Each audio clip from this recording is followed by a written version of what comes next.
तिडके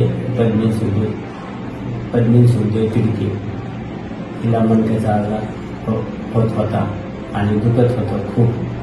2018 च्या वेळेस खूप दुखू लागलं. पहिल्यांदा मणक्याचा आजार, कंबर दुखू लागली, मान दुखू लागली, नंतर असं गुडघ्यापासून खाली पंजापर्यंत दुखू लागलं.